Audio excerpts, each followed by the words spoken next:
morning, good morning, good morning. Inom tayo ng ng miel. Miel o honey na may mga luya, luya, bawang at sibuyas, mga kakalkal. Ito panlaban sa ubo. Ang galing mga kakalkal, di ba? Ako inuubo at mga parang minamalat yung aking boses, mga ganon. Yan lang ang iniinom ko mga kakalkal. Oh. Dahil marami tayong nakuhang, wait lang, inom muna ako. Nung una ayaw ko yung lasa, napapaduwal ako. Dahil nga dun sa sibuyas niya, yung halong bawang at saka luya. Dati kapag naamoy ko ko niya, naduduwal ako. Pasensya na sa mga kumakain. Pero ngayon, carry ko na, medyo kaya na. Yan, napanood ko ito kay kagaya ko na Ilocano. Napanood ko kay Damays TV. Nasaan ba siya? Nasa Middle East siya eh. Ano ba siya? Basta, siya yung parang nasa loob ng ng laboratory ba yun? Mga ganyan. Hindi ko alam anong niya. Hindi ko alam kung sino nakakilala sa inyo kay Damays TV. Sa kanya ko siya napanood yan. Kaya yan, nung napanood ko, gumawa ako. Pero matagal na yan. Tagal na nakababad. Hindi naman siya nasisira, mga kakalkal. At nakababad lang siya. Tapos pati yung mga laman niya, nginunguya ko din. Masarap siya. Bali, siya, luyat saka turmeric yung inilagay ko. Di ba nung mga karaan, parang sinisipon na ako, tapos yun nga, parang na ako, may ubo-ubo na. Ganyan lang ang panlaban natin. Maganda nga, napaka-effective mga kalkal. At yung pahapyas, ang tawag yun, yung paplas na yung buto ng avocado mga kalkal, yun ang ginagawa ko. Maganda siya. Kung hindi, coconut oil yung nilalagay ko, alcohol. Pero sa akin, mas gusto ko yung lana. Kasi nga, pinapanghilot ko.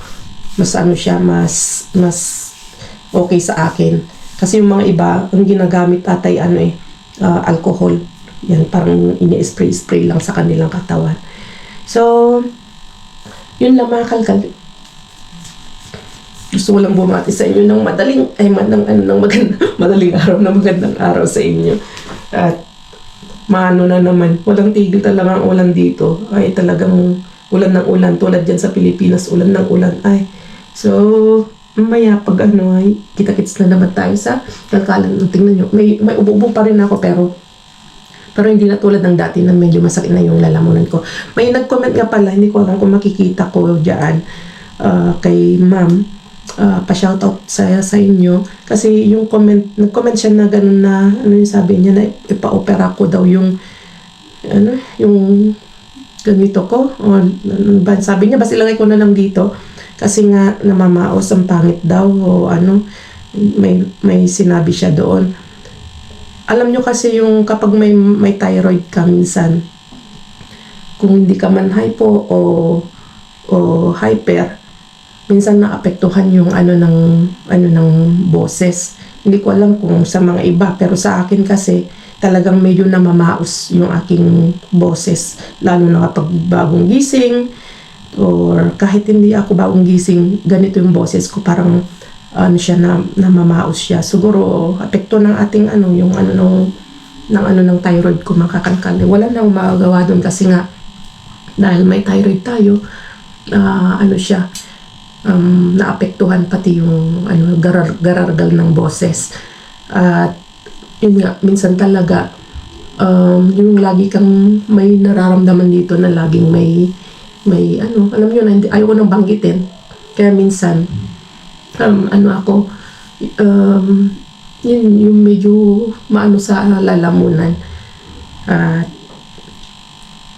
hindi ko alam kung sino sa inyo ang may ganito, may karamdaman na hyperthyroidism.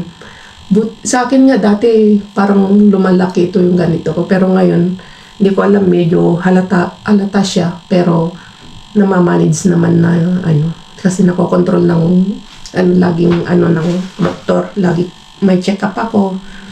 Nung isang araw nga may check up ako. Bali ano na naman, i-analysis na naman ako, i-laboratory, tapos i-ultrasound. Pero sabi ng doktor ay okay naman kasi nga dati ako umiinom ng pang-control sa ano, sa aking hormones kasi nga super active yung aking ano ng hormones, kasi ganun yung hyperthyroidism, super active yung ano mo, sobra yung pag-produce ng hormones. Tapos kabaliktaran naman sa hypo, masyadong mabagal ang pag-produce, kaya mga symptoms ng mga iba ay sobrang tumataba, tapos nanghihina, tapos yun nga, masyadong mahapo. Ganun din yung hyper, kabaliktaran naman, kahit gaano ang lamon mo, kain mo, mabilis matunaw kasi mabilis yung ano mo, yung metabolismo mo, mabilis yung pag-burn ng mga ano, mga kinakain. So yun lang, mag-ingat po kayo kasi nga mahirap din yung kapag napabayaan ng hyperthyroidism, kasi nga, o kapag may thyroid kayo, mahirap pag napabayaan kasi nga nagkakaroon kayo ng sakit sa puso, magkakaroon ka ng ano, ng high blood, basta magiging komplikado kasi yan. Ito yung parang pinakamotor natin sa mga babae. Ito yung pinakamotor natin kasi pag nagloko ito, yung ano natin, yung ano ng hormones natin, nagloloko-loko na. Kaya yun, huwag niyo ibaliwalain kapag alam niyo na may nararamdaman kayo dito sa mga ano, yung sa thyroid niyo. Pa-check up kayo kasi nga ako, ang dami ko ng yung gamot na ano dito, libre lang kasi, ang dami ko ng na ano dyan, na naiipon. Kaya hindi ko alam kung pwede kong ipadala yon sa inyo kasi nga hindi pa naman siya expire. Ipatanong nyo sa doktor nyo, pwede kong isingit sa ano, sa pakete kung sakali man. Tapos pati yung ano ng cholesterol, para makalibre na kayo sa gamot, pwede siguro yun. So, kung sino yung may gusto, pwede ko siyang ipadala at pamigay ko na lang. Kasi dito, mga kakalkal ay ano, minsan na-accumulate kasi sabihin na i-stop mo muna kasi yung parang umokay na. Kasi sa akin, dati 1 year na akong pina-stop dito sa aking ng thyroid ko. Naipon yung ng gamot ko kasi sabi kunin mo pa rin kasi nakaano na sa akin sayang din, nandun na-accumulate siya. Tapos kahit in-stop na yung yung pag-medicate, continuous pa rin dating ng gamutan. Tapos pa, yun lang, pakita nyo kung pwede nyo gamitin o inumin. Depende yan sa doktor. Kasi nga, iba-iba yung iba-iba naman kasi tayo sa kahit isa yung sakit, depende rin sa ng dosage, mga ganun, yung iniinom. Okay, so yun lang mga kalkal, at kita-kits na naman tayo mga sa kalkalan. Dahil walang ganap masyado ngayon, day off ni Brian. Hindi ko alam kung maglalakad-lakad kami mamaya. Ito na yung isa pang gulay na ginawa ko mga kalkal. Gagawin ko siyang krema. Meron siyang carrots, zucchini, halo-halo na yan. May cauliflower, 4 na klase yan. Kalabasa. Yung isa ginisa ko lang siya. At meron pa pala siyang ayan leeks. Ganito lang ginagawa ko mga kakalkal. Pag marami akong nakukuhang mga gulay, ginigisa ko lang, ginagawa ko lang siyang krema. Painaan natin tong brown rice natin. Sarap ng brown rice. Lumutulot. Siya. Ang tawag nun, siya, ma-chewy yung kanin na tumatigas siya, pero kapag ginuyang-nguya mo siya, malagkit-lagkit, ang sarap, pumuputok-putok sa bibig. Yung ibang mga mga kakalkal, mga ibang gulay natin nga palang nakukuha, yun nga, pinapansawag natin sa gulay, pinapansawag natin sa sa pansit, pag tayo nagpapansit, tapos kung ano-ano pang ginagawa kong experiment sa mga nakukuha ko. Kaya malaking pakinabang talaga yung ating mga nakukuhang mga gulay at kung ano-ano pa. So ito, ang gagawin ko lang ay dito ko na mismo siya i-blender o gigilingin. Dahil mamaya parating na si Bryce. Ito ang magiging pagkain niya. Krema. At saka isang hiwang fillet na chicken.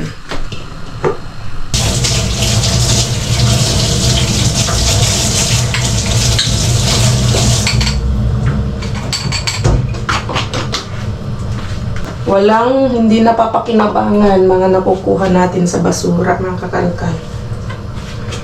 So, blender na lang natin dito directly.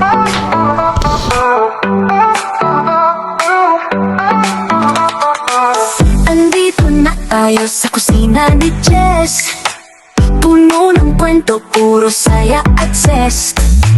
Si Brian at Bryce minsan nandito rin. Sa bawat haling lahat ay nakangiti. Mega shoutout, mega shoutout. Narinig mo pa pangalan mo.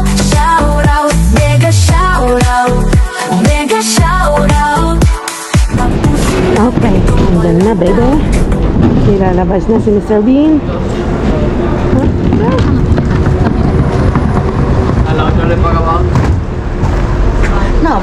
May sinabi, pero hindi ko naintindihan ano sabi niya.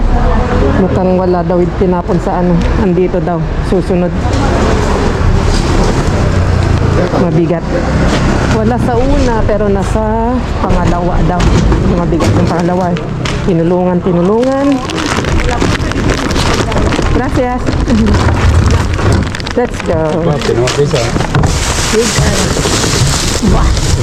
Polo que hay. ¿Compartimos? Sí. Puede, vale. Gracias. Huevo. ¿Hay huevo? Vamos a sacarlo. ¿Hay huevo? Mira, se la rompe. Vale. Vamos a sacarlo. Ya. ¡Ay, sí! ¡Mucho huevo! Venga, ¿quién quiere más huevo? Bueno, más o menos. Toma. Itlog lang. Sapat na tayo dito. Hay más? Más patatas. Oh, ay, dame patatas. Hay otra. Esta. ¿Quiere más patatas? No, patatas. Sa atin. Thank you. Ay, tara. Mis cosas!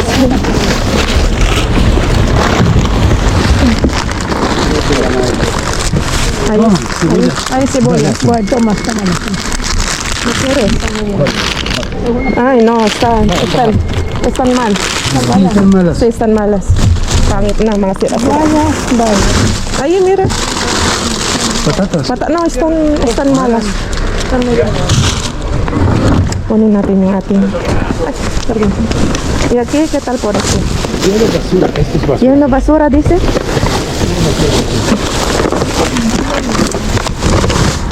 Mira, aquí hay algo.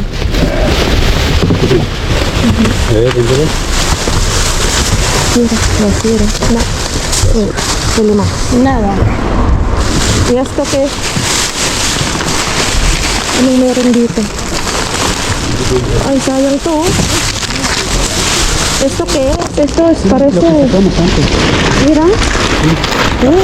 Papel, ¿eh? Sí, mira, yun. Parang mukhang maganda pa. Para envolver carne. Sí. Ay, mas huevo. Pero mas huevo. Itlog lang, sapat na tayo. Yo voy a ver. Uy, están mojados. Esto es para servir y horno. Para el horno. Los bayat. El horno está bueno. Sí. Madulo. ¿Hay más?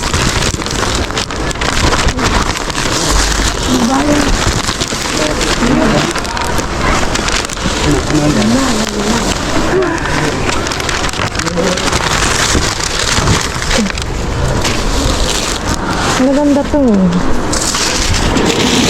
Este es papel de horno. Ay, no. De horno. Sí. Puedes sacar 4 o 5 Ajá. limpios. Déjalo.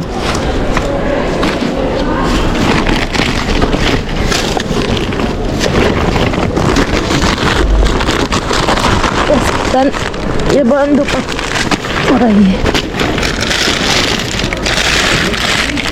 Sí, están malas las patatas. Hombre, voy a aprovechar además. Ajá. Bueno, hay algunos. Ahí que no significa que esté mala. Cuidado. Normal. Bueno, hay algunas que se puede aprovechar. Chao, chao. ¿Quieres sacar? Chao. Vale, venga, vamos.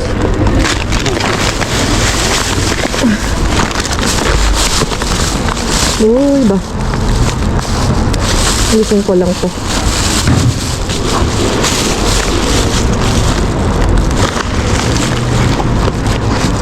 Yun, okay na yung dalawa. Okay natin dito. May dadaan sa kanan.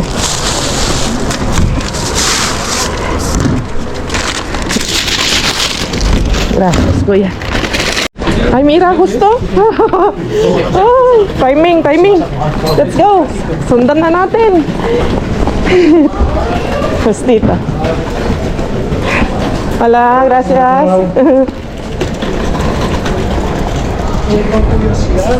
Sí.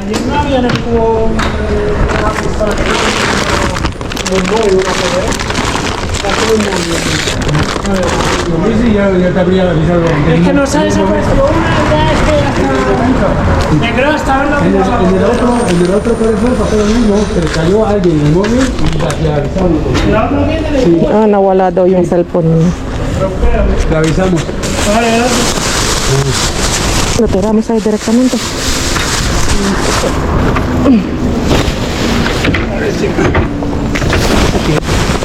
Creo que es de... no, no es de ellos. Uy, Wow, mira, patatas kuya, hay un montón. ¿sí? Sí. Mira, hoy es el día de pasar. Uy, ang dami, aguacate. Sí, Bebida. mira, harina. Mango. No quiero kuya. Esta, harina.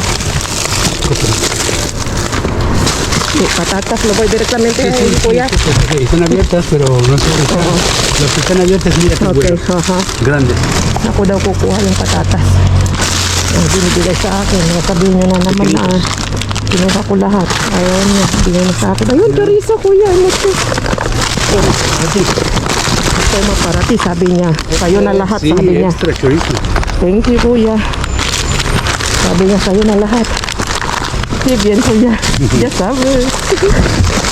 Mira, ¿Hay limón? Ah, naranja. naranja pati. No, pues, Bueno, nos ha compensado un poquito aquí, ¿no? sí. Naranjas casi siempre están. Naranja no me gusta. Le vamos a poner A ver si hay algo. Eso no es. basuras de ellos. Sí, Bueno, lo dejo aquí, se lo devolveré. ahí abajo están. Ahí sí, Una tomate.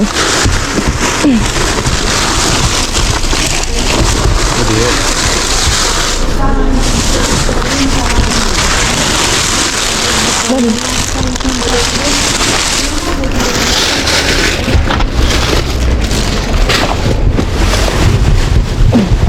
Sacamos. Ahora, ya. Parece que no viene.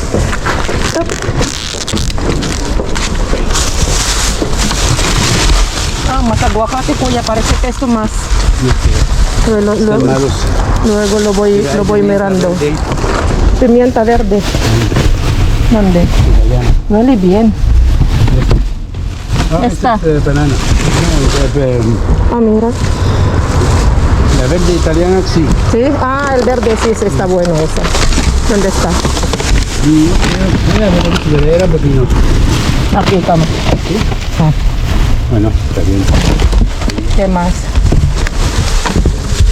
Al pobre hombre, no sé si se la tengo en algún modo. Aquí dice. Ayer miraba. Ajá. Ay. A ver. Pero ¿dónde dice Sakaido? En el cubo.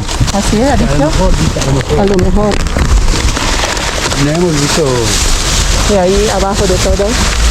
Mira, ¿no? los naranjas. No hay más. Tenemos que preguntarle si saca otro. Así no, nasa ko. Hindi tinapon nyo, hindi pa. Saca solo uno, tiene que sacar el amarillo y el marrón. Sí, ¿verdad? Esperamos A ver. un poquito. No hay, kuya. No hay. No. No hay, no hay, no hay, ay. Ibig sabihin, no ay, wala na. No ay, wala. ¿Qué te parece? ¿Esperaremos un poco? Sí. Mira, le dejamos esto para langga. Parece bueno. Iwanan natin yan para kaya lang. ¿Y qué tal allí? ¿La están tirando pronto? En Carrefour. No, el 24 es horrible. Horrible. Muchas bandejas de carne, pescado y de pollo, Ya. pero vacíos. Vacío. Pangit. Vacías. No sé dónde le tiraron. Pangit na ito. Voy a tirar esto ko yun. Esto está feo. No sé dónde tiraron la carne y el pollo. O alguien se lo lleva. Ya. Mira. ¿Quieres? No tengo eso, ese aparador no está bueno. Sí. Solo uno quiero. Ah, no, dos. Está bien, dos. Vamos allí.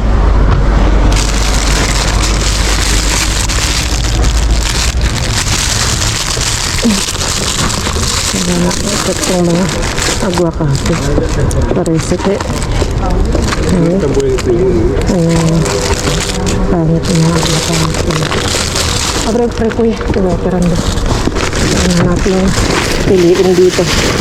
Kasi mga iba okay pa naman sa wera. No.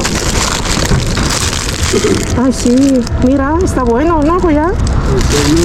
Mira. Lo pasé que está, está duro. Sí.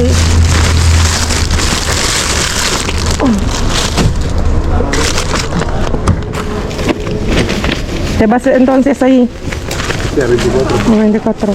Bueno, a lo mejor paso por antes, si hay tiempo, a Royce. Ujú. Uy, sí, sí, sí. Alguna vez en Royce hay algo bueno. Ah, pasas ahí a las 9, ¿eh? Ay, parece que está bien, está bien. Sí, creo que ahí Alex no ha pasado ahí.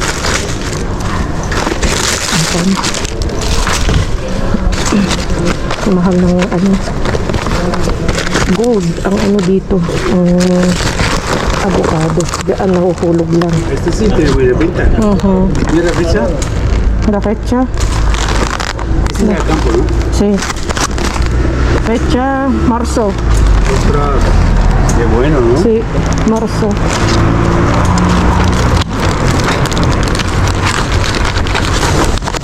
Patatas, chorizo lang. Sapat na. Optimal. Está bueno. Me gusta el Sí, es Optimal. caro, ¿eh? Está bien. Bueno, creo que ya no me voy a ir, kuya. Mira, ya estoy lleno. Lleno, ¿no? Con esto es suficiente.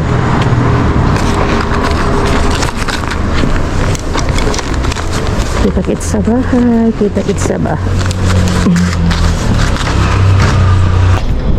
Mabigat mga kakalkal. Kasi dalawa lang yung gulong nito. Yung kay Britney, 4 yung gulong niya eh. Tapos yung bigat niya mga kakalkal. Oops, wait lang.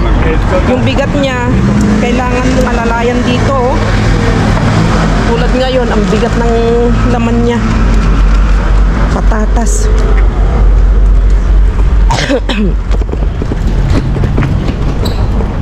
So, kailangan mong alalayan. Oh, ang bigat. Oh. Hindi tulad kay Britney na mga kakalkal. Maapat ang gulong at kahit itulak-tulak mo, kahit ang dami niyang laman, mabigat siyang, ay madali siyang dalahin. Ito, yung isang kamay mo kapag hawak-hawak mo, sobrang bigat niya. So, ang dami nating nakuha ang patatas, chorizo, itlog, tamang-tama mga kakalkal. May itlog tayong nakuha at mga patatas. Gagawa tayo ng tortilla espanyola. Matagal na akong di nakagawa ng tortilla espanyola eh. Masarap siyang i-breakfast mga kakalkal. At nakakain na rin ni Bryce yung tortilla espanyola kasi dati di ba hindi siya nakakain ng itlog kasi nga kapag nakakain siya lumalabas yung allergic niya. Ngayon pwede na siyang kumain, kaya thank you Lord kasi pwede nating pakainin yung aking anak, pwede ko nang pakainin yung aking anak ng napakasustansyang itlog. Isa sa pinaka-healthy na pagkain, itlog mga kakalkal, at pinakamurang pagkain na pwedeng maibigay at madaling gawin, madaling lutuin, madaling prepare at napaka-healthy. Kaya thank you Lord kasi nga tinatanggap na nung katawan ni Bryce yung itlog. Hindi na siya nag-allergic. So yun lang mga kakalkal, malapit na tayo sa bahay. Ang bigat na ng kamay ko. Ano muna tayo? Stop muna tayo. Ang bigat. Mahirap. Tingnan yung kamay ko. Oh, ang pula-pula na. So, yun lang mga kalkal at puro naman patatas. Ano pa, itlog, chorizo, yung ating mga pajakpat ngayon. At ano pa, Actimel. Wala man masyadong sa taas, may haul. So kanina nung nandun ako pagkatapos kong mangalkal, itinawag ko yung itong dun sa kaibigan namin na kumukuha dito ng patatas. Kaya thank you, at yun nga dadaanan niya makakalkal. Dadaanan niya yung ating kalkal ngayon. Kaya hindi ko naalisin dito sa trolley mamaya kasi mamaya ibababa na natin. Diretso na natin. Ayan, mamaya ay dadaanan. Aantayin ko na dito sa baba. At baka sabihin nyo naman, kasi may nag-comment na sabihin na kung pwede ko daw ipakita yung mukha ng kumukuha sa atin, yung mga inaayudahan natin. Siguro hindi na ni ma'am, hindi niya na Casi lo mismo, y comer cosas horribles. hindi niya na noon nung ako nag-e-explain, hindi niya siguro napanood na yun nga po, na yung mga binibigyan natin, yung mga iba ayaw magpa-video, ayaw nilang makuhanan ng video, ayaw nilang magpasama sa video. Kaya respeto natin yun, dahil kung ayaw nilang magpa-video, wala tayong magagawa. Ilan lang yung nagpapa-video. Kita nyo si Abuelo, Ukranyo. Sabi niya, wala akong pakialam. Sabi niya, i-video mo ako kung gusto mo. Sabi niya ganun. Pero yung mga iba nating kasama din dyan, ayaw nilang magpa-video, ayaw nilang mahagip yung mukha nila. Hindi pwedeng mailabas yung mga tawag nito, mga pribado nilang, paano ba yun? Yung mga pagmumukha nila. Kaya sana maintindihan ninyo. Yun yung kinakagalit ng mga kasama namin, kinakagalit ng mga ibang kasama namin dyan, lalo na yung matapang na babae at saka si Maria. Halos magkapareho ang ayaw nila sa akin. Hindi dahil sa yung nagko-comment na dahil maswapang daw tayo, masyado tayong masamang ugali, kaya tayo madaming kaaway. Hindi yun yung rason kaya tayo inaaway ng mga nandyan, yung dalawa. Sila lang naman ang galit na galit sa atin dahil nga sa pagbibideo. Yun yung kinakagalit nila, hindi dahil sa ugali natin, hindi dahil sa tayo swapang na sinasabi ganun. Hindi yun yung rason mga kakalkal. Kaya kahit mag-explain tayo na mag-explain, kung sarado na yung isip nila, wala tayong magagawa. Basta tayo, tuloy lang tayo sa gawain natin, dahil alam natin na ito nakakatulong sa atin at masaya tayo sa ginagawa natin. Mabigat na naman yung dala ni trolley natin. May nagsabi pangalan daw yung trolley natin, pangalanan nating Blue. Blue ba ito? Kaya hindi siya blue, parang dark green siya na hindi ko alam, pero pwede rin nating pangalan ng Blue. pangalanan natin si trolley natin na si Blue. Kaya shoutout sa iyo, ma'am, yung nag-comment na pangalanan nating Blue. Tumawag yung ating kamit up. Kamit up daw eh. Kaya iwanan muna natin dito. Wala namang kukuha dito. Iwanan natin dito sa gilid at iakyat natin tong mga ano natin, yung para sa atin. At ang dami nito, oh. Maganda to, hindi ko alam kung paano pwedeng magamit to ni Bryce sa kanyang ano, kasi nagdo-drawing siya. Minsan ko nangangailangan ng ganyang papel, kaya tamang-tama magagamit yan ni Bryce. Lahat ng mga nakukuha natin sa sa basura, lahat yan may purpose, mga kakalkal, at nagagamit natin. Iaakyat ko pa ito. Tapos babalik ulit tayo. Andun, iniwan ko yung trolley. Kaalis lang, mga kakalkal, yung pumikap sa kumuha sa mga patatas. Tingnan nyo, wala nang laman. Wala nang laman. Okay, yung kanina mabigat. Wala nang laman. So, akyat na rin tayo, mga kakalkal. At kita-kits ulit tayo sa susunod na vlog, mga kakalkal. At ingat kayong lahat. Bye-bye! Very, ngayon? Very productive at very, ba tawag doon? Very maganda yung ating labas ngayon, mga kakalkal. Okay, so kita-kits tayo sa susunod na vlog. Ingat kayong lahat. Bye-bye!